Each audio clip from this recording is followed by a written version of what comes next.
your new background, which is which is awesome. So It's my real background. For work, I have a fake one, just I so very everything. much realized that as soon as I see it. But first of all, congratulations for passing this exam. This is enormously huge achievement. Even though there are 1.7 million PMPs out there, this is still a very small group comparing how many PMPs are needed out there in a globe. So congratulations. So what is the plan? So I'm gonna, asking a couple of questions. Mhm. While I'm going to interview Oten, you can add any questions into the chat. Or you can ask questions, but the way we're going to do this, if you have a question, you can raise your hand, and then one by one, you guys can also, I can unmute you and asking the questions just to keep the structure, just to keep the flow going. But on the meanwhile, if you have any question, feel free to add it to the chat. So, Okay. Oten, when was the exam exactly? So what was the date? Um, Tuesday, April 16th. April 16th. Okay, good. Did you went into a test center or you did it at home? Test center, definitely. That is something which you highly recommend to anyone? Any lessons learned there? Um, I would never do it at home because they videotape you, and you have to always stay in the frame. And if you like speak out loud to yourself or you look away, they'll flag you for cheating, even if you're just talking to yourself or looking up into the sky to think. So that's why I did the test center, just so my results wouldn't be called into question. And I would say that's exactly the reason I'm also keep telling anyone. I mean, you are able to do the break as well if you are do it at home, but at the same time, I mean, just staying with this frame from the beginning to an end, and some cases not looking up or even you not moving your lips, because otherwise they're gonna flag you for cheating, and then technically you almost can close the exam in 2 seconds. Seriously, that is just so annoying. Um, now, while you did the exam, you what type of strategy you had for the questions? So you did the two breaks of the 60 questions, 60 questions, 60 questions? Yeah, that's correct. So I took a 10-minute break after each block of 60 questions. And that's something you also would like to recommend to all the candidates in the Oh, yes, definitely. I think you should break it up and just do the 60 questions and then try to do it under 75 minutes. Then take the 10-minute break. Mhm. I was walking in the halls just so I could get some blood flow and I drank water and used the restroom. I did have a bite of a snack, but yeah, I think it's mostly about just like walking and getting blood flow. And Mhm. then also you have to tell yourself you're gonna pass like 30 times while you take the test and in the breaks because I was freaking out while I was taking the test, but I just kept reminding myself that it's easy. It's an easy test. I'm gonna pass, and I don't want to spend $275 to retake the test. So that's why I had to pass. Yeah. Well, that's a good one. And so there were like 2 times 10 minutes break. That is great. Yeah, I mean, yeah, if you are in a test center, technically it's obviously in an isolated environment. You stand up, you go outside of the room, as you mentioned. Even I have a student who actually been left the building for a quick walk, which is still fit into the 10 minutes. Obviously, you can do that. Um, yeah, in terms of eating, yeah, do not go to your local McDonald's and come back. Most likely there will not be enough time for that, but yeah, that's all right. That's all right. Good. Yeah. Now, in terms of the, Oh, and they have you yeah, take go off, ahead. they have you turn off they make you turn off your phone and stuff. So even while you're on break, like your phone is off, all gadgets are off, so you can't look up anything. Mhm. Okay, that's a good one. Okay, in terms of the exam preparation materials, now, what type of materials you had for the PMP prep? So I did the Udemy course by Andrew Ramdayal, Okay. which was good for just background knowledge and project management. But when it comes to actually taking the test itself, it's pretty different from the material that you learn in a course. Mm-hmm. So prep materials, I went to this weekly meeting, which was very helpful. Okay. Um, I also watched David McLaughlin's videos on YouTube about how to answer questions. Okay. I did the 200 agile questions, but he also has waterfall Yeah. and questions from Pinbox 7. Um, and then I also did practice tests using Study Hall, Okay. which is very helpful because the questions mirror what's on the exam. And then I also reviewed my questions as well and my answers. Okay. Um, Yeah, I think that's mostly what I did. Yeah. Any PMI material you use? I don't know, the process practice guide, agile practice guide, pen book 7. Have you even opened them up? Um, I read a few chapters from the PMBOK Guide number 7. Sorry, Yeah. the 7th edition. But Mhm. yeah, I didn't read the book in full, which is probably not great, but I didn't have time. So I was just like, I need to study. But But let me ask you differently. Do you felt like that you missed the boat by not reading it? I feel like one day I should go back and read it. I have a 500-page book No, you that I don't. No, you don't. No, you don't. No, you don't. I mean, the reason why I was actually bringing this up that so any of you are preparing, so either you go and take all the PMI materials, or you take something else, which is in this case, there was an Andrew Render course. Now the course is fully including everything you need from all those materials. So I would say that if somebody have a course and the book is just going to be an overkill now, Oten, in your example, so you're a PMP already. If you have lots of free time, well, I'm not necessarily will recommend you to take it for your vacation and take it with you because it's quite big. But yeah, I mean, it's interesting, but that's like the standard of the best practice, which every company is, do it slightly differently. So, okay, all right. Ooh la la, and there's already a question about the score itself, which I also have it here. So like that, so Autumn, what you put down, so they were like full mock exams, the 70, 70 to 77? yeah, so I did Okay. 3 full-length exams. And I improved each time, which was good. And then I also took practice, like 20 practice questions every day. Mm-hmm. Um, because there's about 170 practice questions. So I did like 20 every day, besides the full-length exams. Okay, okay. But I would say that, since you actually almost reached the 80%, so and the 77%, how close that was, for you to sitting on the exam, how close? That was a week before. Okay, Yeah, okay. that was a week before. Mhm. Wow, okay. Good, good, good, good. So we are almost there. Now, looking into the next question I have, so what was your, study duration? When did you started the study? I mean, what type of plan you created for yourself? Mhm. So in 2023, last year, I did half of the course, which took me about a month. Okay. And then I stopped studying because I was unemployed. And I was like, what's the point of taking a test if you're unemployed? Because I was just only focused on money. So I was like, okay, let me just take a break until I get a job. And then once Yeah. I got a job, that happened last year. And then I did the other half of the course in 1 month. So I spent 2 months just watching the Udemy course, the 35 hours. And then I spent 3 weeks going through all the materials, um, excluding the course. So Okay. all of the weekly group that we meet, the David McLaughlin videos, and the Okay. practice tests and exams and all that stuff. So that was 3 weeks. Mhm. So it's like fair to say that, okay, so 2 months plus 3 weeks, so like a good 11 weeks or so. Yeah, so basically like Mhm. 3 months, yeah. Okay. Okay. 11 weeks. And Now, I did look, about yeah, like, go ahead. oh, sorry, what were you gonna say? So what I was actually wanted to ask you that now looking back, you think this was enough time or just enough time? You should have been spent more, or this, can be done even sooner. What do you think? So right now I'm not in a busy period with my job. So I had time to study during work hours. Mhm. Um, So that's what made it a little bit easier to get through everything in 3 weeks. I think if I had a really busy job or if I were in office, and I'm also fully remote, you can see I'm at Okay. home. If I were in office, it definitely would have taken 2 months to get through all of the studying besides the course, not just 3 weeks.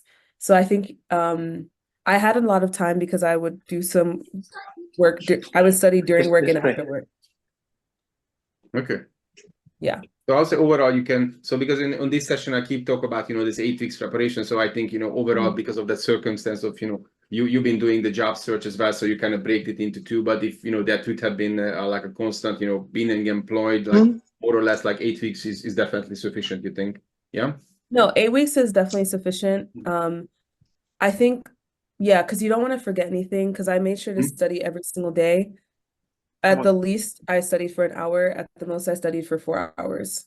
I see, I see, I see.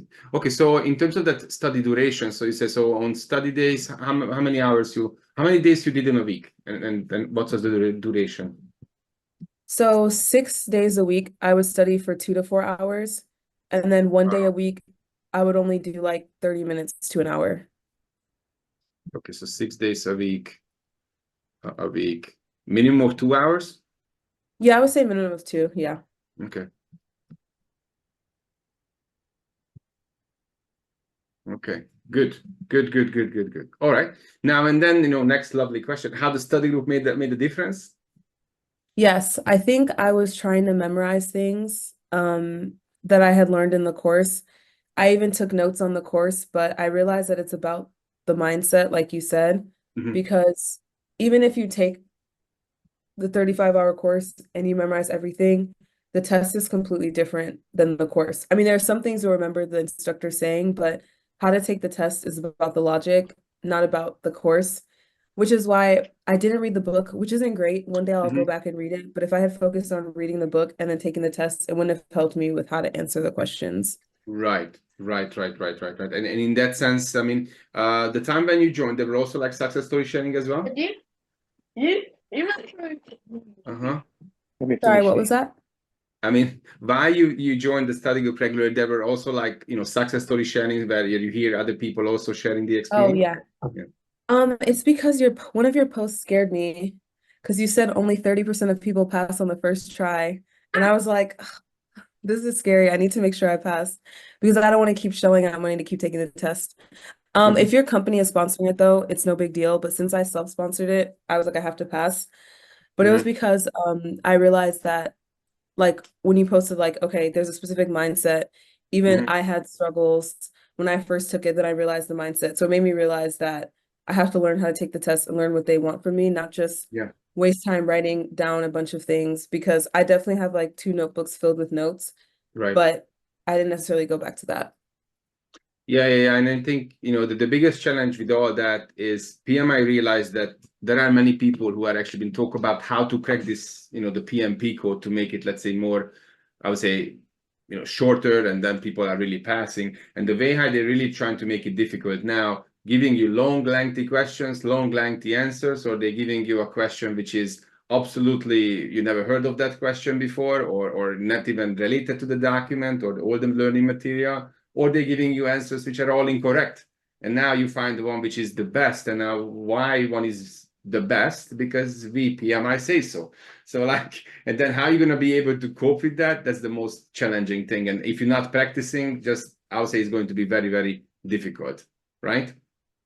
Exactly, because that's actually why I freaked out while I was taking the test because it felt like for over 50% of the questions, there were 2 answers that sounded like they could be right. Yeah. And that's what actually freaked me out. Even when I would take the practice exams, I would text my sister in the middle and be like, I hate this test. Like they're trying to trick me. They're always trying to trick me. Like they keep like it was bad. I've texted her that like 4 times. I was like, they're trying to trick me. Right. Yeah. Yeah, that is challenging. And going back to the question which Tyra was put it into the chat. So I think, nobody should redo the same questions on a continuous basis. So what I mean by that, for example, so what Oten mentioned, so she did 3 identical full mock exams. Now, for example, can she redo or should have been, I mean, so you can redo the same exam, but not, I would say, the next day or the next week. But I would say in 2 weeks' time, there is no issue, for example, you retaking any of the exams which you took before. But what is a problem if you keep repeating the same questions for day in, day out? Also, I would say Oh, that these were different. These yeah, were different exams. yeah. Yeah, these weren't the same exam. They were different ones. Yeah. So, The ones. so to everyone, I mean, your improvement should come not from a single set of 180 questions and you keep repeating doing it. No. You're doing different type of questions. Well, obviously there is no direct correlation that you need to do 3,000 questions to pass this exam. You will do a decent amount. So I think even Oten was doing between 3 full mock exam, 3 times 180 plus the 20s, 30s, 50s on a daily basis. So she really went up to 800, 900 questions, but that's okay. And I would say some extent we're going to remember some questions. You're never going to memorize them all because it's impossible. But yeah, repeating or redoing the same questions within 2 weeks' time, for example, that's not going to hurt anyone. So just an FYI. Okay. Was there a benefit repeat? Okay, so we discussed that. This is great. This is excellent. So we talked about also this exam score, which is awesome. Now, in terms of the lessons learned, so a couple of things I already captured here in terms of, the strategy, the duration, also focusing on the mindset. Now, any other lessons learned you would like to kind of highlight to the others on the call that is going to be beneficial? I would say community support is really important at this time. Right now I live with my sister and she made all of my meals. Or I froze meals before I started studying. So community support is very important. Um, yeah, so if you are living like with a spouse or with a family member, if they can just help you like get some of the chore stuff out the way so you can focus on studying, that's really helpful. If you're in a not so busy period at work, that's also a great time to study. If you're unemployed, it's a good time to study to feel like you have the time to focus on self-improvement. Right. Um, what else? I think that's mainly it. Oh, and then make the PMP your personality for the 2 months that you're studying for it. It's the only thing I talked about with my friends and family. And it was something that I would practice at least an hour a day just to always be thinking about it. Uh-huh. So, oh, and then also if you join communities like this, like just talking to people about their experience, seeing other people be successful in the same thing, it'll make you feel like you're a part of a PMP club.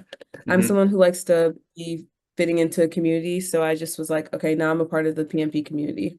Yeah, I absolutely agree because technically there are many people on the journey, and you are a project manager already, which means that you have an idea how to get things done, and sometimes you are simply just afraid to asking for help or how the others are going into it, and that goes sometimes into a personality style. But at the end of the day, I mean, we all go through the same, and I think that's why the appreciation towards the PMP is so high because we all go through the same hurdle. Doesn't matter if I took my PMP, last month or 5 years ago. It was equally difficult 5 years ago as well than it is today. But yeah, that's good. That's very valuable information.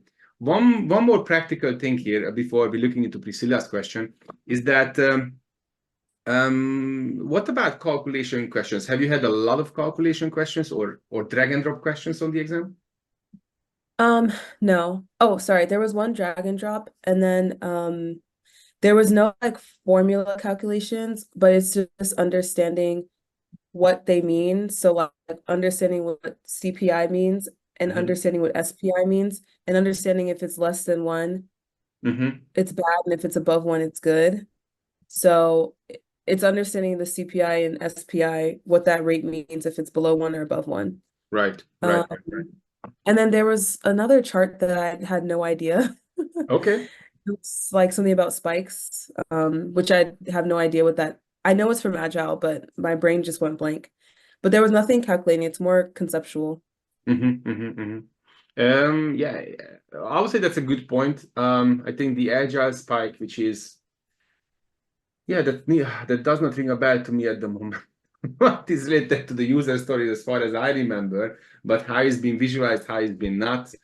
Yeah, that's not, I would say, the most common question they go after in that sense. Yeah, that's a good one. And I think, in terms of the SPI and CPI, so PMI still like everyone to understand that to make sure that you are able to read projects straight to numbers. And I would say that's where the SPI CPI is the best kind of metric out there. Okay. Okay, Priscilla also have a question there. Which version choose? How would suggest study hall in this? Okay.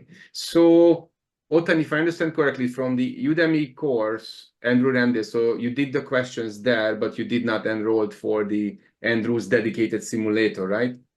Yeah, so I actually forgot to mention I also did the test with Udemy. So I did 4 full-length practice Okay. exams. Yeah, I didn't do the TIA simulator. I Yeah. chose study hall because I knew people who passed using study hall. And I definitely believe the questions that I saw on study hall, I saw them on the exam as well, Right. especially some of the wordy ones. They just really reminded me of each other. Um, but if you do Andrew Ramdayal's, you should be getting higher, like 80 to 90%. If you do study hall, it's meant for you to get 70% as a good score. Mm-hmm. Um, yeah. And I think, I think the reality is that the study hall is coming from the source, so that's coming from PMI. So technically, if you're looking for the closest what you are going to encounter on the exam, I would say, yeah, in that sense, study hall is the closest. But at the same time, I mean, if you open up LinkedIn, how many people are thanking Andrew just for his simulator or for his scores that it was useful and contributing to passing the exam? I would say there is at least 5 to 10 people every day. So if somebody just have the TIA simulator, you can't go wrong with that. If you have this, the study hall, you can't go wrong with that either. There is another alternative, for example, the PM Prepcast, also a great tool, lots of customizations, which, for example, the study hall, not have. So again, there is no right or wrong answer here. You need to do questions. You need to, to be able to analyze and understand them, how to answer them correctly. So yeah, that's I would say that's a long and short answer of it. Yeah. Okay. Good.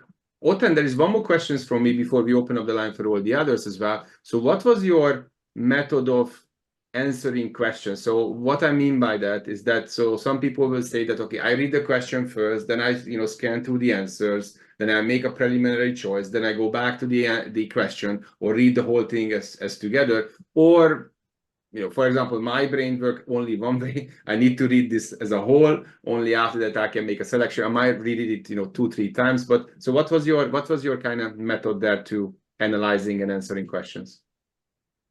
So I would read the question Yeah. and then look at if they said, what should the project manager do first or Okay. next? Because one thing about answering the questions is if you're a PM in real life, you're going to do like something that is probably more speed or getting it solved or not telling your boss, trying to figure it out. But those are usually the questions that are wrong on the exam. Unless like the project is about to fail, then maybe you need to tell the sponsor, but usually those questions are wrong on the exam. Yeah. But if I didn't realize that you're supposed to look at a keyword like what should the project manager do first / next or whatever. So I would read the question and see if there were any words that stood out like first or next or what should the project manager have done or whatever. And then I would look at the answers and I would always take out one or two that sounded really ludicrous. Okay. And then sometimes one answer would jump out than the other one. If not, I would just flag the question and come back to it later if I had completely no idea. Right. Or sometimes I would pick something, flag it, and come back to it. But usually the ones that I came back to, I just kept the same answer. But yeah, so I would normally pick 1 out of 2 answers or just come back to it when I had more confidence and more time at the end. Let's see. And how many questions you flagged on the exam? There were a lot of them or just a few? I flagged about 10 to 20 each section. Ooh la la, that's a lot. I mean, why I flag that many is because sometimes I would just read it for like 30 seconds and skip past it. So I did have enough time to go back to it at the end because I would read it and be like, this is ridiculous. I'll just come back to it later. I did flag a lot of questions though. Like I said, I was having like a bit of a mental breakdown when I took the test because I only slept for 2 hours the night before because I couldn't fall asleep. So Oh my it's God. definitely something you have to be positive about. Okay. Wow. Did you do any questions the day before the exam? No. Good. Because that's I would say something which really can mess up people that, if you do a questions the day before the exam and you, let's say you not score 70 or 80, you score, a miserable 55%. Oh my goodness, by the blink of an eye, you're doing questions and it's midnight and you're never feeling ready and the exam is tomorrow morning. So like, yeah, I mean, nobody should do any questions a day before the exam, but that's good. All right. Again, huge congratulations. This has actually been a great success story there. You managed to get this PMP, first try, first go, with all the kind of good scores as well. So yeah, the line is open. So if you have any questions towards Oten now, please raise your hand in the participant list, and then you guys can state your questions one by one, or you can also put it into the chat if you like. And we can also looking into it as well. But if I scroll up, I'm not sure that is there any question which we did not answer. Okay, Mr. Emily, you can go first. Okay, firstly, thank you very much for sharing your story. We really appreciate. your being here, taking the time to come and tell us how your experience. My question is to do with study hall. I realized that on study hall, in the study hall, there is those I don't know what to call them. Those categories where they kind of rank you either expert, advanced, based on the learning areas. So, did you have to be on the expert level for you to feel ready, or you have to be at a certain level? I don't. I'm sorry, I can't explain what those categories are. But if you don't get it, I'm happy to explain again. I think the categories you mean, I'm gonna check my app. I think the categories you mean are, I think it's the tasks from PMBOK 7. And I basically got like proficient. I think I'm gonna check, but I believe I got proficient in everything. I definitely didn't get expert level. I'm gonna double check, but it was just basically like it had to just be proficient in everything, all my practice questions. But yeah, it wasn't expert level. Also, the expert questions in study hall are meant to trick you, and they're always the opposite of what the other questions would be correct. But if it's expert, it's the opposite, which is ridiculous. But yeah, I would say I was either proficient or intermediate. But yeah, I'm gonna check though and get back to you. All right. No, really appreciate this. Because I think I've been obsessing with getting to the expert level and didn't understand why I don't get to this expert level. And this has been making me feel like I'm not studying the right way, I do have one theory here, Emily, that you're trying to become a PMP professor. You just wanted to pass. I mean, reaching the expert level of study hard, that's not the direct correlation that you're also going to pass the exam. Focus on the score. Consecutively, like on this one on the screen, you're getting higher and higher. You're getting closer to that 80%. I think that would be a great indication that you're doing well. And also if you do things on time and that's what you need to focus on, the score, the testing score. Thank you. Thank you very much. So it was proficient actually. So I was proficient everything except for one, which was intermediate, which is less. But I think proficient is good enough. That's awesome. That's awesome. Thank you. Good You're question. Welcome. Any other question towards Oten regarding the exam prep and her journey?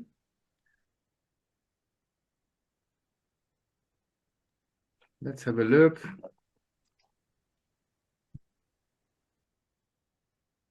Well, in that case, I think, Oten, I'll let you go. I guess, I hope, if people would like to have a question towards you, they can reach out to you to LinkedIn.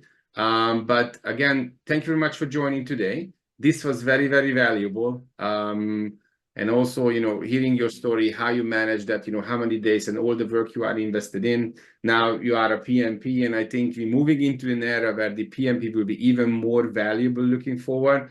I started to see that not 9 out of 10 roles on a LinkedIn job search are asking for the PMP anymore. It started to be 10 out of 10, which is very, very interesting. So yeah, welcome in the PMP club. Welcome, and congratulations again that you passed the PMP. Thank you so much, Gabor. And it's really great that you have a study group for people weekly. Take advantage, everyone, and good luck with your test. You guys are all going to pass and do a great job. And thanks so much. Yeah, thank you very much for being here. Thank you. Thank you. Bye-bye. Thanks. Bye. This is good. This is awesome. And I think, the theory which I keep mentioning on this session to make sure that, you can get this done in 8 weeks. You have to focus on the right thing. What I mean by that, so according to her story as well, so she spent like 2 months on the AR course. Obviously, that was a stop for a reason, then actually been a restart afterwards. But if we go back and say, so she was actually doing 3 weeks, mainly focusing on question. That is, I would say, I hope I give the indication to you guys that, okay, I need to understand the theory, but after that, I need to put it into action. And the action is that I'm